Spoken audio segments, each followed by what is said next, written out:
A 29-year-old Indonesian nurse died 4 hours after tasting her wedding cake at a luxury hotel in Dubai. A lethal dose of poison was found in her blood, and the murder was ordered by 7 heirs of her former patient. Dina Sari arrived in Abu Dhabi in March 2022 on a contract with a private clinic that specialized in palliative care for wealthy patients. She was 27 years old, had graduated from medical school in Jakarta, and had worked at a local hospital for 3 years before deciding to move. The salary in the Emirates was 10 times higher than at home, and Dina planned to save money to help her parents in the village and her younger brother with his education. The clinic was located in a modern building in the city center, served no more than 20 patients at a time, and each of them had their own personal medical staff. Mansour Al-Maktoum was brought to the clinic a week after Dina's arrival. He was 81 years old, and doctors diagnosed him with terminal pancreatic cancer that had metastasized to his liver. Treatment was pointless. The only goal was to ease his pain and provide dignified care during the last months of his life. Mansour built his fortune in the oil industry in the 1970s and 1980s, when the Emirates were experiencing an economic boom. He owned shares in 3 oil companies, a chain of gas stations, and commercial real estate in Abu Dhabi and Dubai. His fortune was estimated at around $800 million. Dina became his primary nurse. Her shift began at 6 a.m. and ended at 10 p.m., 6 days a week. She helped Mansour with his hygiene, fed him when he was too weak to eat on his own, changed his painkiller IVs, checked his vitals, and simply stayed by his side when the pain became unbearable. In the first few weeks, Mansour hardly spoke. He lay staring at the ceiling and only moaned when the pain intensified. Dina spoke to him in simple English, which she had learned for work, telling him about the weather outside, the news, and what was being prepared for breakfast at the clinic. She didn't know if he was listening, but the doctors said that her voice helped patients feel less lonely. Mansour had 7 children from 3 marriages. His eldest son, Ahmed, was 54 and ran one of his father's oil companies. His youngest daughter, Fatima, was 32 and lived in London, where she worked as an interior designer. The other 5 children were between 35 and 48 years old, all of them receiving monthly payments from the family fund and working in various positions in their father's business or running their own projects with his money. Mansour's first wife had died 20 years ago. His second wife had divorced him and moved to Paris, and his third wife, 30 years his junior, had also filed for divorce when she learned of his diagnosis. The children rarely visited their father. Ahmed came once every 2 weeks, stayed for 15 to 20 minutes, asked how he was feeling, and left, citing business matters. The others appeared less frequently, sometimes 3 or 4 at a time, spent 10 minutes in the ward, and returned to their lives. Dina noticed that they hardly spoke to their father directly. They talked to the doctors, asked about the prognosis, how long he had left, but communicated with Mansour himself formally, as if he were a stranger. After their visits, he usually became silent and refused to eat. The turning point came a month after he was admitted to the clinic. Dina was reading Mansour the news in English from her tablet when he suddenly stopped her. He asked her to tell him something about herself instead. Dina was taken aback. She was used to maintaining a professional distance, but there was something so tired and sincere in his voice that she decided to answer. She told him about the village in central Java where she grew up, about her parents who grew rice, about her brother who dreamed of becoming an engineer but couldn't afford university in Jakarta. Mansour listened without interrupting, then said that his father had also been a farmer. He remembered carrying water to the fields as a child and thinking that he would never escape that life. It was the first time he had ever spoken about his past. After that, they began talking every day. Mansour talked about how in the 1950s there was nothing in the Emirates but sand and fishing villages, how at the age of 20 he got a job as a worker on the first oil well, and within 10 years rose to become a manager. He told her how he bought his first share in the company by taking out a loan against his house, and how he nearly went bankrupt during the oil crisis of 1973. Dina listened, and Mansur perked up. He began to eat better, joke around, ask her opinion on the news, and request that she turn on the music. The doctors said his emotional state had improved, although he continued to weaken physically. Dina spent more time with him than her schedule required. She stayed after her shift if she saw that he was lonely, brought him fruit from the local market that he loved, and played Indonesian songs on YouTube so he could hear the music of her homeland. Once she brought photos of her family, and Mansur looked at them for a long time, asking about each one. Then he asked her to write to his brother on his behalf and say that he was willing to pay for his education. Dina refused, saying it was too much, but Mansur insisted.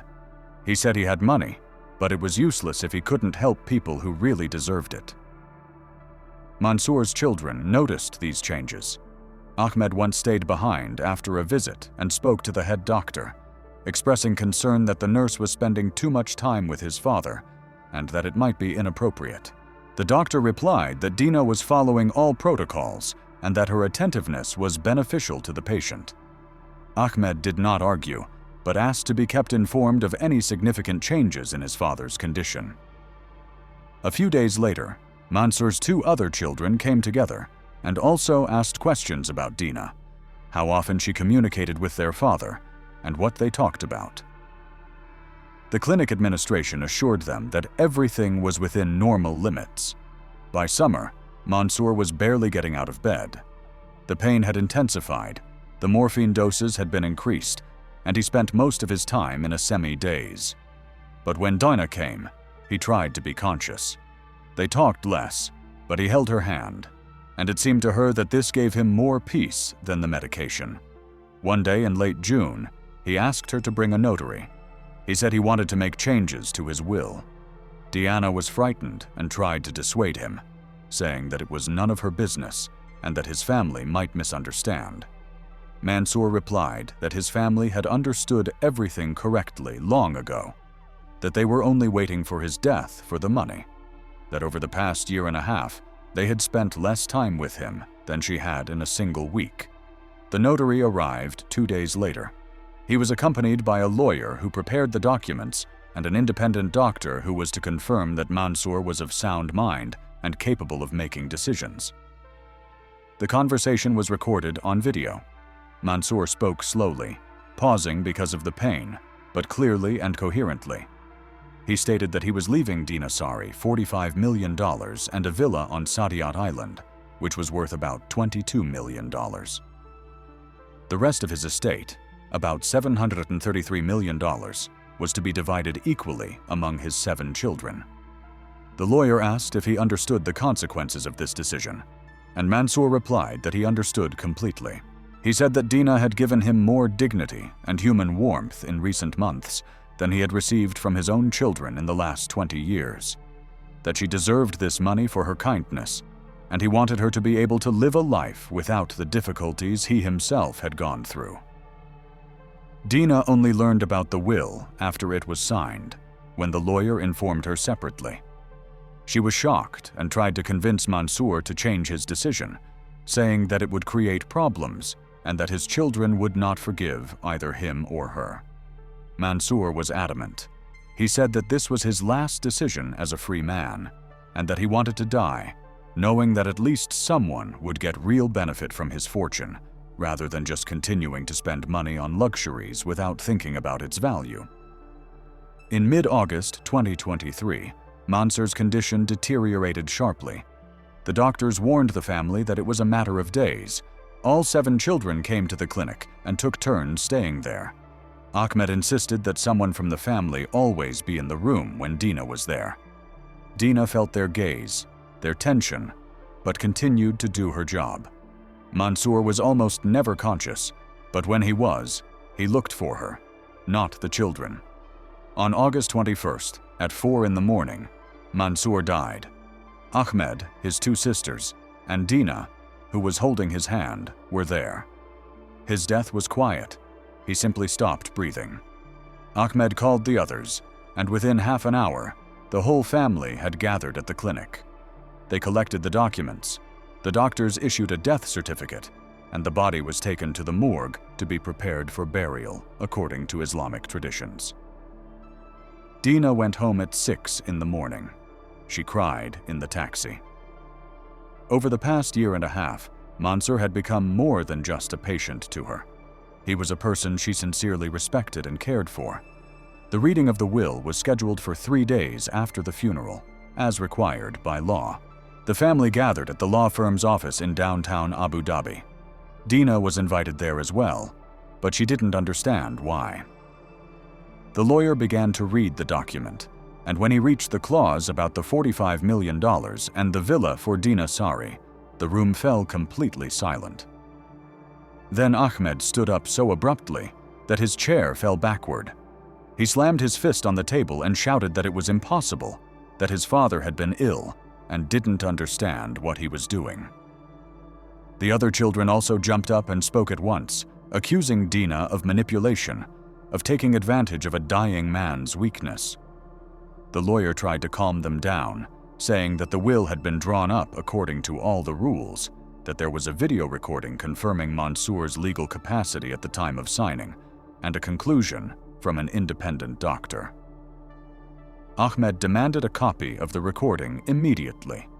When it was played, everyone fell silent and watched as their father explained his decision. After watching, Ahmed turned to Dina and said that she would answer for this, that they would not allow some nurse to steal their family's money. Dina tried to explain that she hadn't asked for this, that she had even tried to dissuade Mansur, but no one listened. The younger daughter, Fatima, called her a prostitute who was hunting for a rich old man. The lawyer called security, and the meeting ended in scandal. The next day, Mansur's family filed a lawsuit in Abu Dhabi court, demanding that the will be declared invalid on the grounds of undue influence on an incapacitated person. They claimed that their father was in a state where he was unable to make rational decisions due to pain, medication, and emotional stress. They claimed that Dina deliberately isolated him from his family, manipulated his feelings, and convinced him to leave her a huge sum of money. The lawsuit included testimony from several clinic employees who confirmed that Dina spent an unusual amount of time with Mansur and that there was a noticeable emotional closeness between them that was not typical of a nurse-patient relationship. Dina had to hire a lawyer. The clinic helped her find a law firm that specialized in inheritance disputes. Her case was taken on by 35-year-old Lebanese lawyer Karim Nasser, who worked for an international firm and had experience in similar cases. He said right away that the case would be difficult, that the family would use all their connections and resources, but that the truth was on Dina's side if she did not hide anything important. Dina told him everything as it was.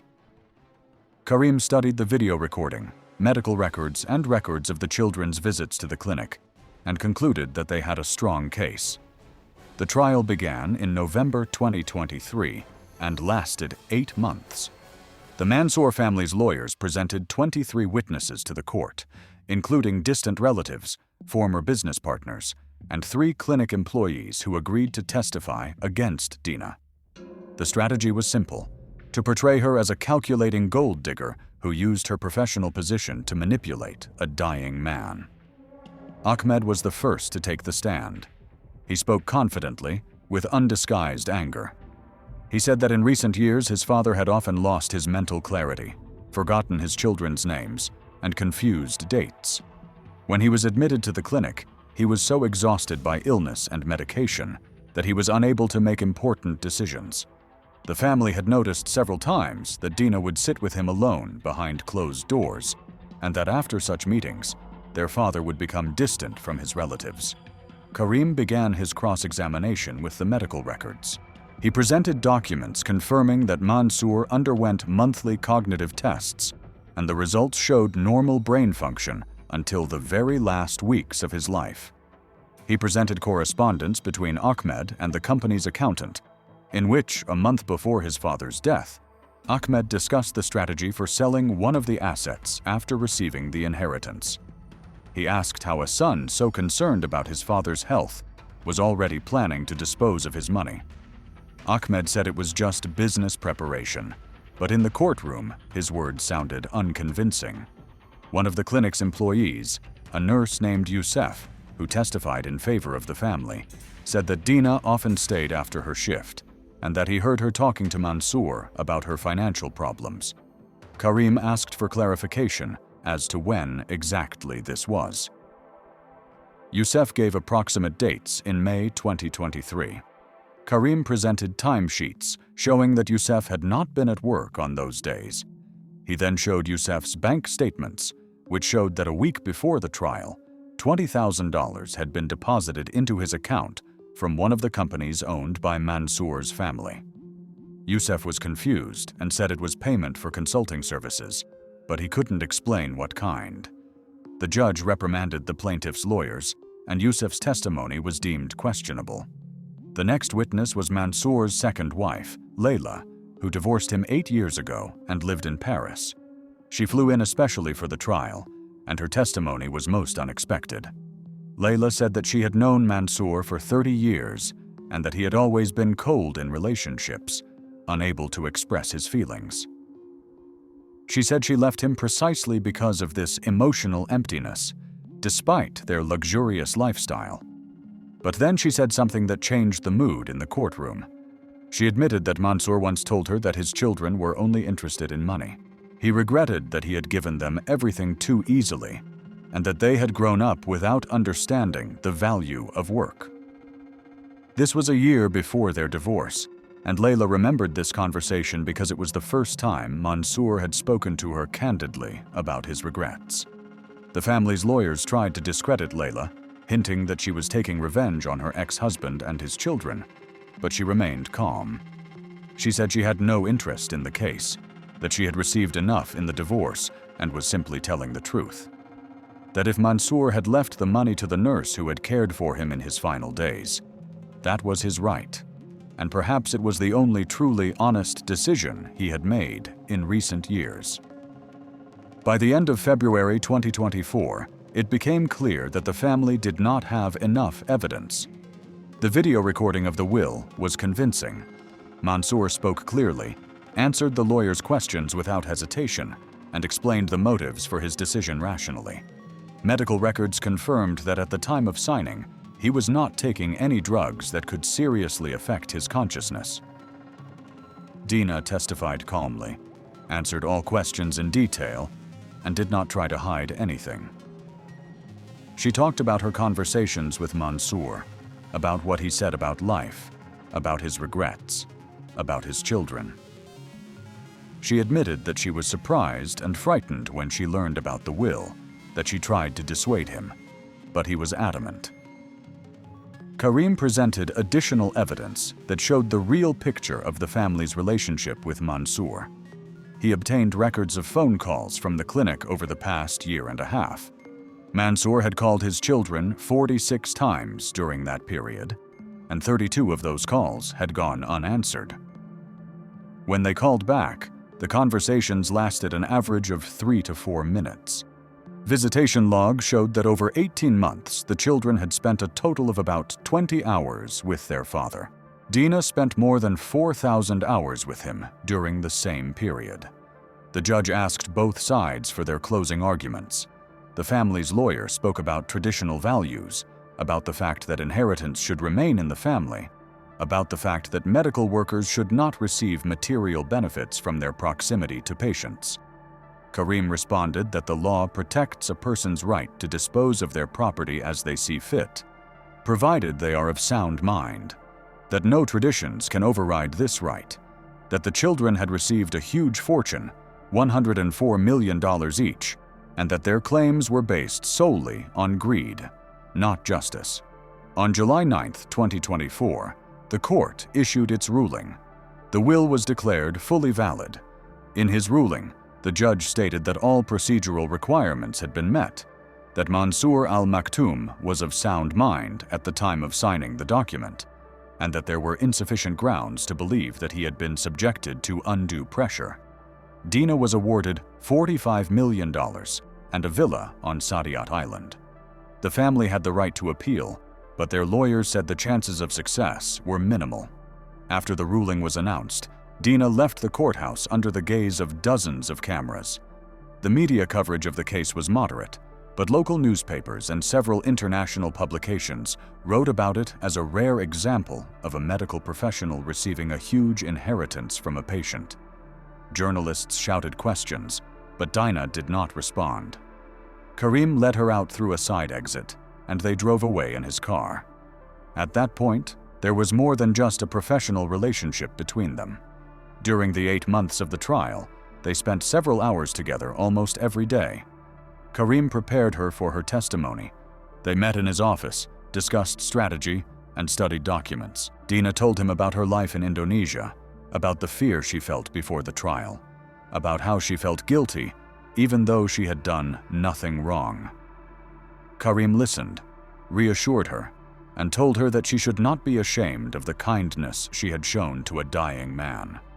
Gradually, their conversations became more personal. They had dinner after their meetings, walked along the embankment, talked about life, their plans, and what would happen after the trial. Karim grew up in Beirut, studied law at the American University, and moved to the Emirates 10 years ago. He was divorced, had no children, lived alone in an apartment in Dubai, and devoted most of his time to work.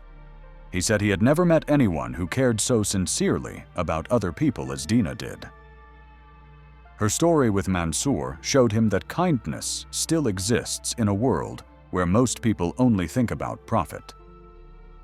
Dina also felt that Karim was special. He didn't see her as a client or as a woman who had suddenly become rich. He saw her for who she really was, with all her fears and doubts. After winning the court case, they began dating openly. Karim introduced her to his friends, and they went on a weekend trip to Oman, to the mountains, where Dina saw such landscapes for the first time. She laughed more than she had in all her years working in the Emirates. 3 months after the trial ended, in October 2024, Karim proposed to her. They were on the beach in Ras Al Khaimah, watching the sunset, and he took out a diamond ring and said he wanted to spend the rest of his life with her. Dina cried as she said yes. She called her parents in Indonesia, and they couldn't believe their ears. Their daughter, who 3 years ago had been earning $300 a month at a hospital in Jakarta, was now rich and about to marry a successful lawyer. But while Dina and Karim were planning their future, Mansour's 7 children gathered in Ahmed's private office in downtown Abu Dhabi. The meeting was secret, with no secretaries or assistants present. Ahmed closed the door and turned on a device that jammed wiretaps. He said that the legal route had not worked, but that did not mean they should give up. The nurse had stolen their money by taking advantage of their father's weakness, and they were entitled to justice. His younger brother Salih, the 40-year-old manager of the family's investment company, asked what he was proposing. Ahmed replied that there were other ways to solve the problem. The conversation lasted 2 hours. They discussed various options. Someone suggested bribing officials and freezing Dina's accounts, but that was too obvious and could lead to a scandal. Someone else suggested hiring people to intimidate her and force her to leave the country, giving up the money. But Ahmed said that she had already received the money in her account, and intimidation would not work. He proposed a radical plan. If Dina died without making a will, her inheritance would legally pass to her closest relatives, that is, her parents in Indonesia, and it would be possible to come to an agreement with them. They were simple villagers who would be frightened by the legal complications and would agree to a settlement for a symbolic amount. Not everyone supported this idea right away. The middle daughter, Amina, said it was too dangerous and that they could end up in prison. But Ahmed insisted. He said that if everything was done correctly, it would look like a natural death or an accident, that they could hire professionals who would leave no traces, that they had enough money and connections to arrange it so that no one would suspect them. Salih supported his brother. He said that Dina did not deserve the money and that their father had been delusional in the last months of his life. That if they didn't stop her now, She would squander their family's fortune, and that would be a betrayal of their father's memory. One by one, the other 5 agreed. Fatima, the youngest daughter, was the last. She was silent for a long time, then said she agreed, but only if it looked like an accident, and if no one in the family was directly involved in carrying it out. Ahmed knew people who could help.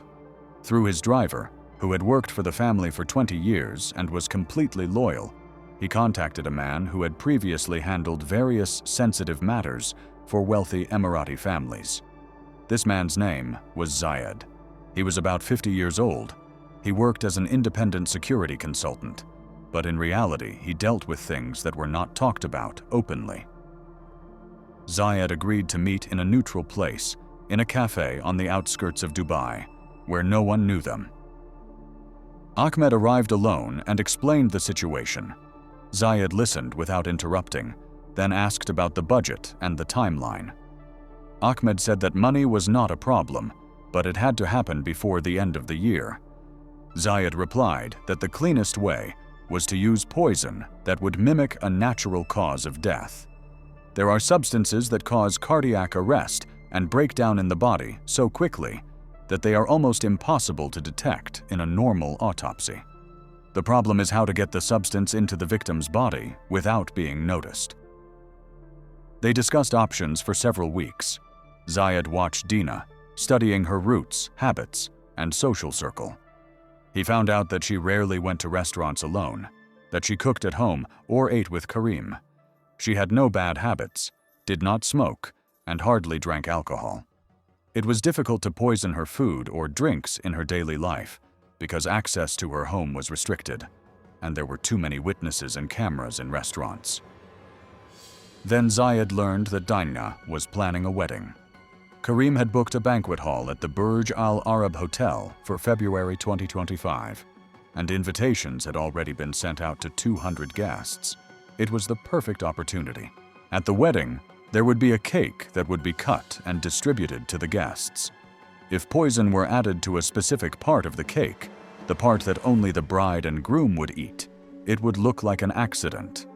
And if both died, the investigation would be complicated because it would be unclear who the target was. Zayed proposed this plan to Ahmed in December 2024. Ahmed gathered all 7 of them again, and they discussed the details. Fatima asked if the lawyer's death would cause additional problems. Ahmed replied that, on the contrary, it would divert suspicion from them because Karim might have his own enemies, and the investigation would go in a different direction. Salih supported the idea. The others agreed. They decided to proceed. Zayed began looking for a way to gain access to the cake. He discovered that the wedding cake had been ordered from a prestigious bakery in Dubai that specialized in exclusive orders for wealthy clients. The cake was to be 5 tiers high, decorated with gold elements, and cost $15,000. The bakery had a permanent staff of 8, including the owner, 2 master bakers, and 5 assistants. Zayed spent 3 weeks figuring out which of them might be vulnerable. One of the assistants was a 32-year-old Pakistani named Rashid, who had been working at the bakery for 4 years. Rashid earned $1,200 a month, lived in a worker's dormitory, and sent most of his money to his family in Karachi, where he had a sick mother and 3 younger brothers. Zayed approached him through a mutual acquaintance, introducing himself as a businessman who needed a favor. He offered $200,000 for one simple operation, to add powder to a certain part of the wedding cake. Rashid refused immediately. He said it was illegal and dangerous. Zayed did not insist, but returned a week later with a new offer: $250,000 and a guarantee of safety. He said that the powder would not cause any harm, that it was just a mild laxative for a wedding prank ordered by the groom's friends. Rashid did not believe him, but Zayed was convincing. He showed him the cash, 10 bundles of $25,000 each. He said that Rashid would receive half immediately and half after the job was done. Rashid thought about it for 3 days. $250,000 meant he could buy a house for his family in Karachi, pay for his mother's medical treatment, and educate his brothers. He agreed on the condition that no one would be seriously hurt. Zayed assured him that everything would be fine, that it was just a harmless joke. He handed him a small plastic bag with white powder and explained exactly where to add it. To the top tier of the cake, from which the first piece is cut for the bride and groom, the powder had to be mixed with the cream so that it was evenly distributed only in this part. The other tiers had to remain clean. Rashid received the first half of the money, $125,000, in early February. The wedding was scheduled for February 15th. The cake was to be delivered to the hotel on the morning of that day. Rashid worked on it for 3 days with 2 other pastry chefs. When the last day came, on the evening of February 14th, everyone else went home, and Rashid stayed behind, supposedly to finish the final decorations. He took out the bag of powder and mixed it with the cream for the top tier, as Zayed had explained. His hands were shaking. He knew he was doing something wrong, but he already had the money, and it was too late to back out. On February 15th, 2025, the final preparations for the wedding began at the Burj Al Arab Hotel. Dina and Karim had booked one of the large halls overlooking the Persian Gulf, decorated with white orchids and gold draperies. The ceremony was scheduled to begin at 5 in the evening, with the banquet at 7. Dina arrived at the hotel in the morning with her friends, who were helping her get ready. She chose a dress by a Lebanese designer, embroidered with pearls and crystals, costing $80,000. Karim was waiting for her in the next room, with friends who had flown in from Beirut, especially for the wedding. The cake was delivered at 2 in the afternoon. Rashid personally brought it with the owner of the bakery. They placed it on a separate table in the center of the hall and checked that all the tiers were in place and that the decorations had not been damaged during transport. Rashid tried not to look at the cake too closely. He had done what was required of him, received the second part of the money the day before, and now just wanted to leave. But the owner lingered to photograph the cake for the bakery's portfolio, and Rashid was forced to wait. When they finally left, it was 3 o'clock in the afternoon. Rashid immediately went home, packed his things, and bought a ticket for the evening flight to Karachi. He planned to leave the Emirates for good. The ceremony went off without a hitch. Dina and Karim exchanged vows in front of 200 guests, including Karim's colleagues, Dina's friends from the clinic, and several relatives from both sides. Dina's parents flew in from Indonesia, and her mother cried with happiness. Karim's father, an elderly law professor from Beirut, gave a speech about how true love is tested, not by wealth, but by the ability of 2 people to support each other in difficult times. After the ceremony, the guests moved to the banquet hall, and dinner began. Dina was happy. She danced with Karim, talked to the guests, and thanked everyone for coming to share this day with them.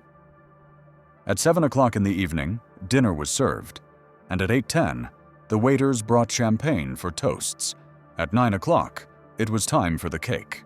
Dina and Karim stood at the table, took a knife together, and cut the top tier to the applause of the guests. The first piece, according to tradition, was for them. They fed each other small pieces, laughing while the guests took pictures. Dina tasted the cream and said it was the best cake she had ever eaten. Karim agreed. The waiters cut the remaining tiers and served the guests. By 11 o'clock in the evening, Dina felt slightly dizzy. She thought it was due to fatigue and the emotions of the day. She asked Karim to take her to the lounge, which had been reserved for them in case they needed to rest before leaving on their honeymoon.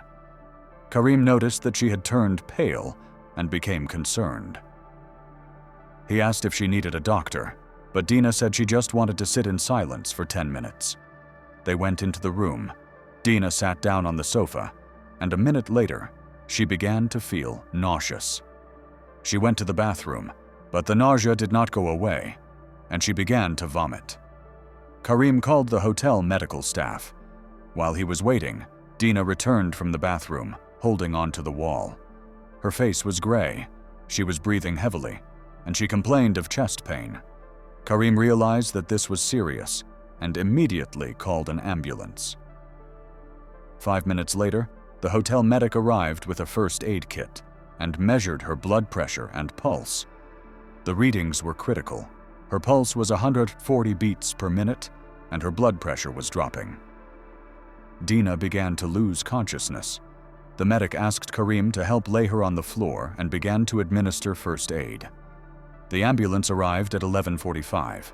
The medics immediately hooked her up to oxygen, put her on an IV, and tried to stabilize her condition. One of them asked Karim what Dina had eaten and whether she had any allergies. Karim said she had no allergies and had eaten the same food as all the other guests at the wedding. The medics loaded her onto a stretcher and carried her to the ambulance. Karim sat next to her, holding her hand. Dina was unconscious, breathing through an oxygen mask. On the way to the hospital, her heart stopped. The medics began resuscitation, performing indirect heart massage and using a defibrillator. Her heart started beating for a few seconds, then stopped again. They repeated their attempts all the way to the hospital. The car arrived at Cornish Hospital at 12:20 a.m. Dina was immediately taken to the intensive care unit, but 20 minutes later, the doctors came out and told Karim that they had been unable to save her. The time of death was recorded as 12:43 a.m. on February 16th. Karim was unable to speak. He sat in the hospital corridor in his wedding suit, in shock. Dina's parents arrived half an hour later, and her mother fell to the floor, screaming. The doctors explained that the preliminary diagnosis was acute heart failure, but the exact cause could only be determined after an autopsy. Karim insisted on a full autopsy and toxicological analysis. He told the doctors that Dina had been perfectly healthy, that she had undergone medical examinations several months ago before the wedding, and that all her indicators were normal, that it could not have been a natural death. The autopsy was performed the next day. The pathologist found signs of poisoning. The organs showed damage characteristic of exposure to a toxic substance. Samples of blood, tissue, and stomach contents were sent for toxicological analysis to a specialized laboratory. The results came back 2 weeks later. Dina's blood was found to contain high concentrations of the organophosphate compound thiophosphate, which is used as an insecticide in agriculture, but in large doses causes cardiac arrest in humans. The dose was lethal, approximately 15 times the minimum lethal concentration. The Dubai police launched a murder investigation. Karim gave detailed testimony, recounting the court case with Mansour's family, how they had threatened Dina after losing in court, and how they had a motive. Investigators began checking everyone who had access to food and drinks at the wedding. The hotel provided lists of staff who worked that day and surveillance camera recordings. The catering company provided information about food suppliers. The main question was how the poison got into Dina's body. Analysis showed that it was in her stomach, along with the remains of the cake. The police seized the remains of the cake from the hotel and sent them for examination.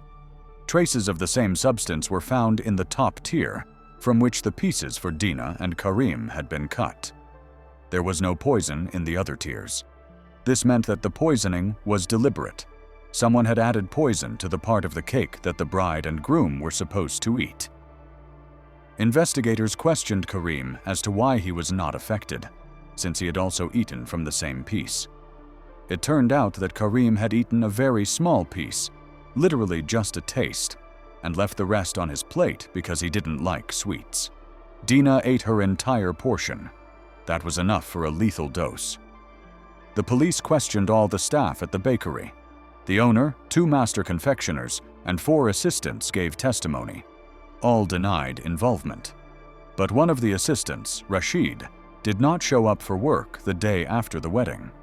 The owner said that Rashid had sent a message on the morning of February 16th, saying that he had to leave urgently for Pakistan due to family circumstances. Investigators checked immigration records. Rashid flew to Karachi on the evening of February 15th, a few hours after the cake was delivered to the hotel. He was placed on Interpol's wanted list. Pakistani police found him in Karachi 4 days later. He was living in a new house that he had bought in his mother's name. During a search, they found $120,000 in cash and bank receipts for another $130,000. Rashid denied everything at first, but when they showed him the results of the cake analysis and explained that he could face the death penalty for murder, he broke down. He confessed that he had added powder to the cake, but said he did not know it was poison. He was told it was a harmless joke and was paid $250,000. He named the person who hired him, Zayed. The Dubai police began searching for Zayed. This proved difficult because he was an experienced professional who covered his tracks. But Rashid described his appearance, the meeting place, and the model of the car. Surveillance cameras in the area of the cafe where they met helped identify the car. The license plate number led to the owner, which turned out to be a car rental company. They looked up the rental documents. The car was rented by a man named Zayed Hamid with a UAE resident passport. He had several convictions for fraud and extortion in the past, but had not been charged with anything in the last 10 years. He was arrested in Sharjah a week after Rashid's arrest. During a search of his apartment, they found a phone with correspondence that he had not had time to delete. There were messages with a number registered to Ahmed, Mansour's eldest son and driver.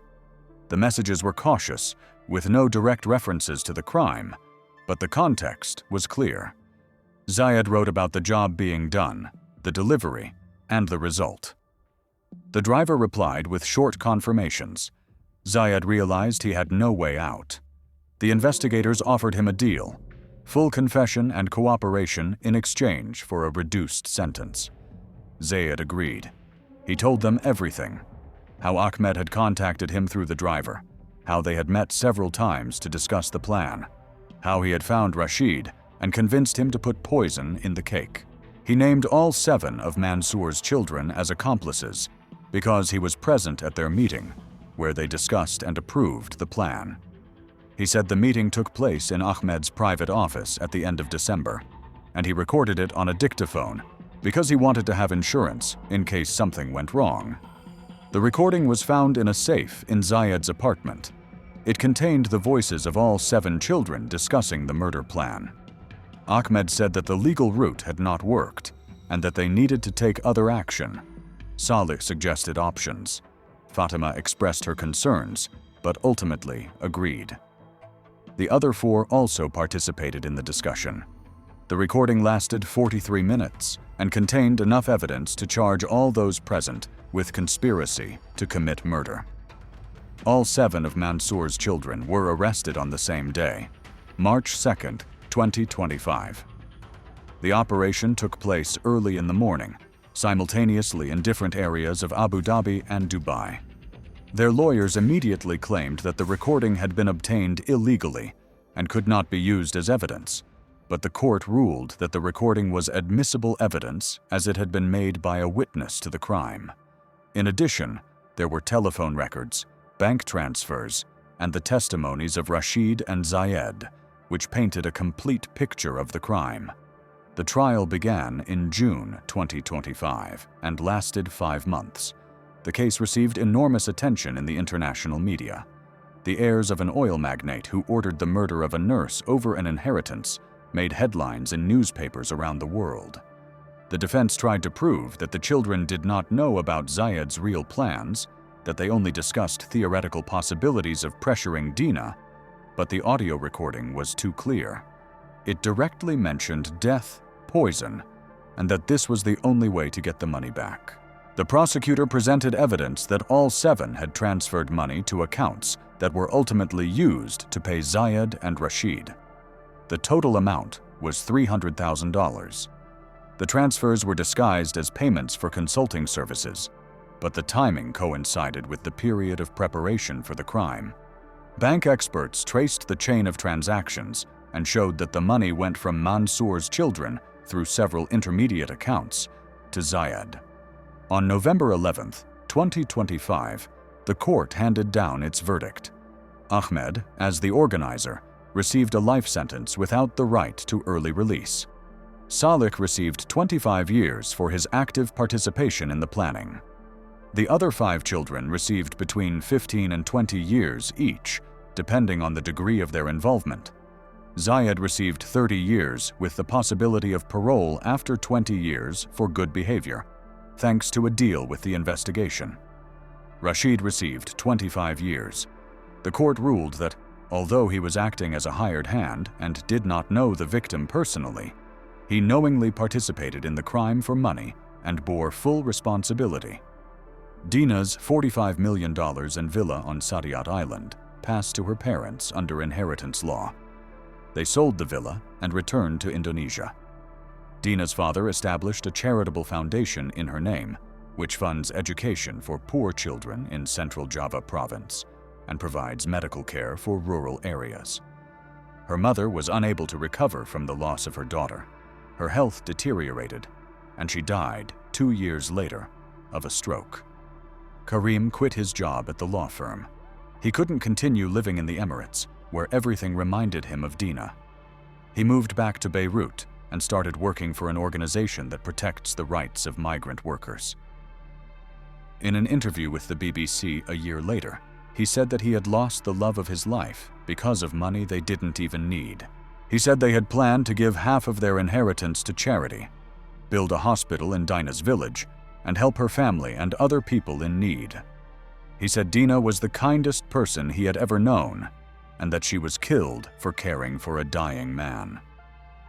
He said that a system where children are willing to kill for an inheritance that is already large enough shows how money destroys humanity. That he will remember Dina every day of his life, and that the only thing that gives him the strength to continue is the work he does in her name, helping people like her. The case was closed in December 2025. All those convicted are serving their sentences in prisons in the United Arab Emirates. Appeals have been rejected. The story of an Indonesian nurse who received an inheritance from a patient and was killed at her own wedding by his children became one of the most high-profile crimes of the year in the Persian Gulf region, and a reminder of what greed and a lack of human compassion can lead to.